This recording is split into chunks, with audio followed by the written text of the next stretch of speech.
Hello everyone, my name is Dr. Chris Marrero-Howison and I am a clinical psychologist in Santa Monica, California. Today we're going to talk to you about how to manage different levels of distress. For those of you who watched the last video, you know that I introduced a tool that you could use anytime, anywhere to measure how you were feeling. If you recall, that was the 1 to 10 scale, 1 being the minimal amount of anxiety, distress, or depression that you could feel to know that you were feeling that way, and 10 being the worst that you could imagine that feeling ever being.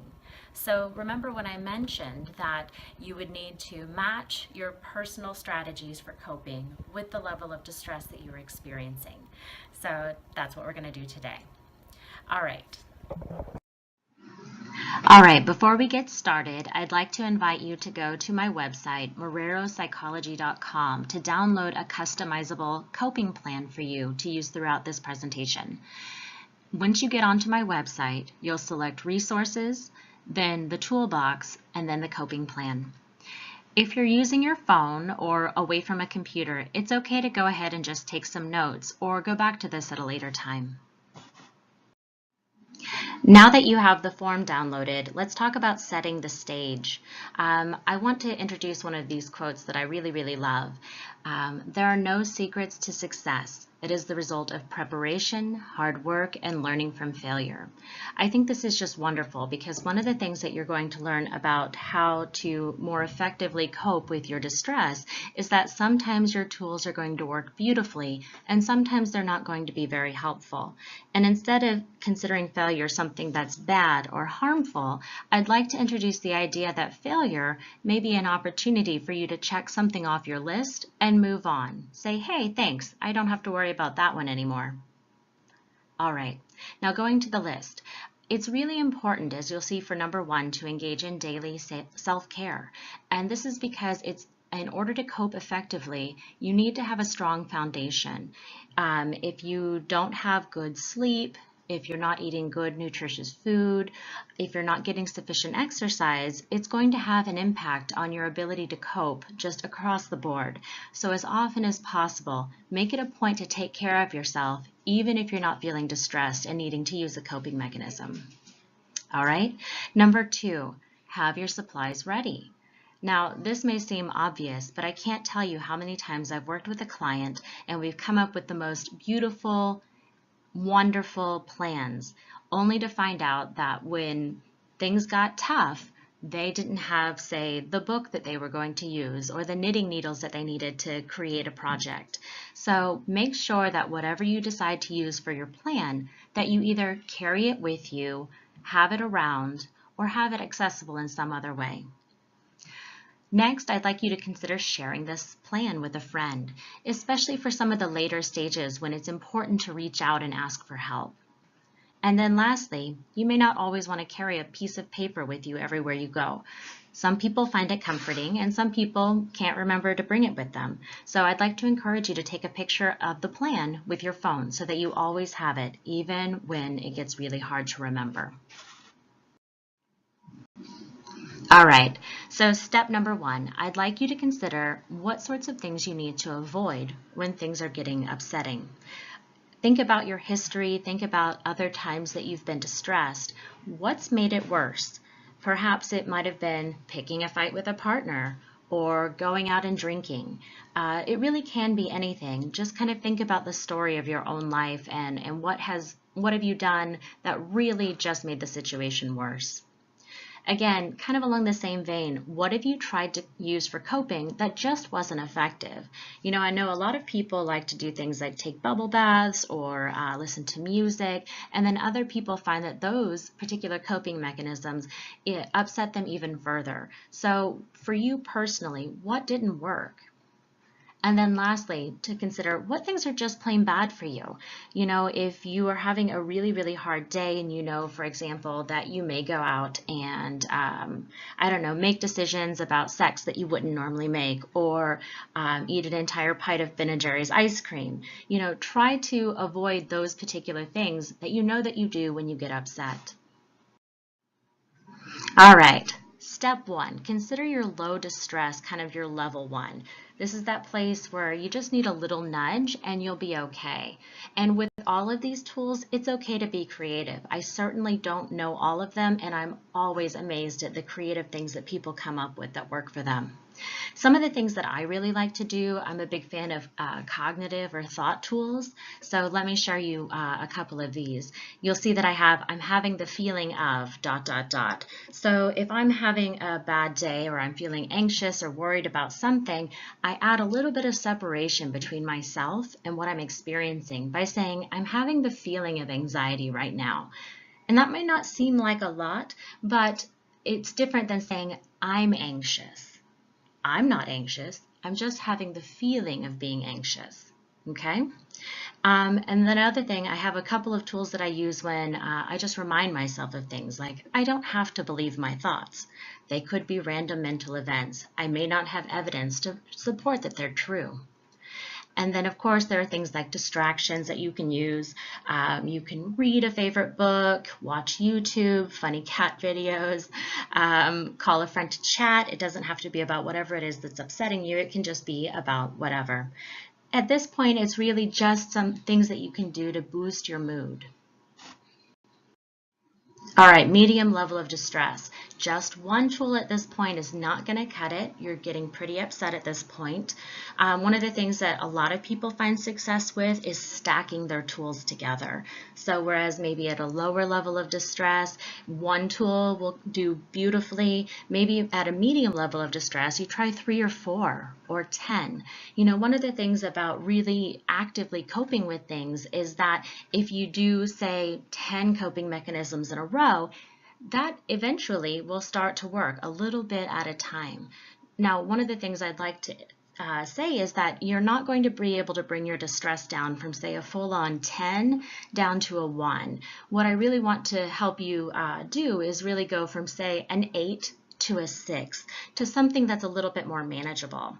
So if you are stacking some of your tools together and they haven't eliminated all of your distress, that's okay. Sometimes we're just not able to get rid of it. So at that point, you're at a lower level, you're better able to kind of move on with your day and then, you know, just kind of get through it. So some of the things that I love to do during a medium level of distress are things like a meditation or doing, you know, 5-10 minutes of belly breathing. I'm going to record a video next week about diaphragmatic or belly breathing, and you can also find apps on my website under the resources page for both breathing apps and meditation apps. Other things that are really great, you can journal about what's going on, your thoughts, your feelings. And then lastly, this one may sound a little bit weird, but go to the bathroom and just wash your face with really cold water. The sensation of cold water on your face will actually reduce your heartbeat a little bit, which may be enough to kind of get you down to a lower level of distress. And then just as with the other level of distress, go ahead and be creative. You know, what's worked for you in the past. You're welcome to experiment with things to see what might work for you now, and then write them down before you need to use them. All right, so this is the highest level of distress. This is the point where you're really close to a full-on meltdown. You know, I want you to really think, okay, you have full permission to take care of yourself at this point. This is basically your last-ditch effort before you fall apart at the seams. Now, one of the other things, and I'll mention this again when we get to the emergency slide, is that even if you do fall apart at the seams, remember it's temporary, and we all fall apart from time to time. So the world won't end, even though sometimes it feels that way. All right, so some favorites that you might want to do during these times of high distress. Call or visit somebody that you really trust. And I just want you to consider telling them what's going on, crying, ranting, otherwise being with them and letting them actively support what's going on for you. Whereas before it was just chatting about kind of whatever's happening and you didn't have to share whatever it was that happened. When you're in a higher level of distress, it can be really helpful from time to time, or not actually from time to time, it can be really helpful to just process what's happening. You can also call your therapist for additional support. You may be able to touch base with him or her on the phone or get an earlier appointment or something like that, or just a reminder about, you know, some of the things that you guys have worked on that have helped you through high levels of distress before. This other one I really love, grounding. And grounding really just means pulling yourself into the present moment. You can do this in so many different ways, but here are a couple. Go outside and just pick something to count. It really doesn't matter what it is. For this one, I just said count the number of windows or trees that you see, because probably you'll see something like that. If you're in a city, you're going to find windows. If you're in the middle of the forest away from everything, you're going to find something else to count, like trees or birds or something. Okay, consider going for a run or doing some kind of exercise that brings you into your body. Pick up a random book and read out loud a paragraph or a few paragraphs about what's going on. Preferably not like a news article or something like that. Stereo instructions would be fantastic. It's, again, really just pulling you into the moment. All right, so let's talk about a full-on emergency meltdown. And this can be anything from a panic attack to you are having severe thoughts of suicide and considering ending your life. Let's just consider however your meltdowns normally look, and we'll plan around that. So first and foremost, I can't emphasize enough, it's important that you stay safe. You know, emergencies are temporary. They always pass. Biologically, we are just not able to sustain a high level of crisis for very long. Eventually, we're going to exhaust ourselves and go to sleep. So you will get through this crisis. Just stay safe. All right? In these moments, it's important to remind yourself that no matter how bad it gets, you have a 100% survival rate. You are here. You've gotten through everything. You have grown. Here you are. This may be a good time for you to call your emergency person and have them come to you. This could be the person that you called at the last level of distress. Maybe it's a parent or a partner. This needs to be somebody or several somebodies that you would trust to pick you up in the middle of the night, even at 2 in the morning. And you may think it might be silly to do things like write down their phone number or something like that, but let me tell you, when you're in a state of full-on meltdown, you're not going to be able to make decisions in the same way. So having all of the information right in front of you is really going to help you get through. So go ahead and add a few names down, write down their phone numbers, and at this point, this may be a good idea to talk to those people and say, hey, here's something that I'm working on. Would it be okay if I called you at 3 in the morning if I'm really having trouble? And then, of course, there are always emergency services. If nobody else is around or you're very much at risk of killing yourself or somebody else, you know, take the steps to make sure that you stay safe. Call 911, go to the emergency room. This might also be for if you're having a panic attack. You know, sometimes, especially if you've never had one before, you might think you're having a heart attack. They're very scary. They can even hurt. It's always better to be safe and, you know, just get it checked out. It's better to be wrong and think that you're having a heart attack and then not having a heart attack and go to the emergency room than the other way around, where you think it's a panic attack and it's actually not. So whatever you do, again, stay safe. Remember that emergencies always pass and you'll get through this. All right, so that's it for right now. If you have any questions,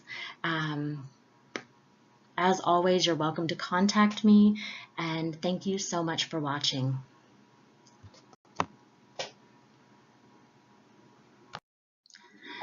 You can contact me at 424-346-2745.